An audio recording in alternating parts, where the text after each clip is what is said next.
ಬಾಂಗ್ಲಾದೇಶದಲ್ಲಿ ವಿದ್ಯುತ್ ಸಮಸ್ಯೆ. ರಾತ್ರಿ 8ಕ್ಕೆ ಅಂಗಡಿ ಬಂದ್.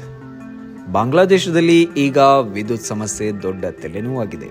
ದೇಶದ ಹಲವು ಕಡೆ ದಿನಕ್ಕೆ 9 ರಿಂದ 10 ಗಂಟೆ ವಿದ್ಯುತ್ ಕಡಿತ ಆಗುತ್ತಿದೆ.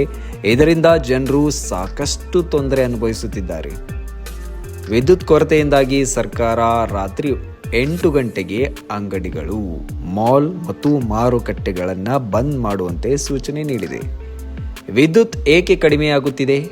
ಬಾಂಗ್ಲಾದೇಶಕ್ಕೆ ಪ್ರತಿದಿನ ಸುಮಾರು 18,000 ಮೆಗಾವಾಟ್ ವಿದ್ಯುತ್ ಬೇಕಾಗುತ್ತಿದೆ. ಆದರೆ ಈಗ ಸುಮಾರು 13,000 ಮೆಗಾವಾಟ್ ಮಾತ್ರ ಪೂರೈಸಲಾಗುತ್ತಿದೆ. ಬಾಂಗ್ಲಾದೇಶದ ಹಲವು ವಿದ್ಯುತ್ ಘಟಕಗಳ ಅನಿಲ ಬಳಕೆ ವಿದ್ಯುತ್ ಉತ್ಪಾದನೆ ಮಾಡುತ್ತವೆ. ಆದರೆ ವಿದ್ಯುತ್ ಘಟಕಗಳಿಗೆ ಬೇಕಾದಷ್ಟು ಅನಿಲ ಸಿಗುತ್ತಿಲ್ಲ. ಹೀಗಾಗಿ ವಿದ್ಯುತ್ ಉತ್ಪಾದನೆ ಕಡಿಮೆಯಾಗಿದೆ. ಇದರಿಂದ ದೇಶದ ಹಲವು ಭಾಗಗಳಲ್ಲಿ ಗಂಟೆಗಟ್ಟಲೆ ವಿದ್ಯುತ್ ಕಡಿತ ಮಾಡಲಾಗುತ್ತಿದೆ.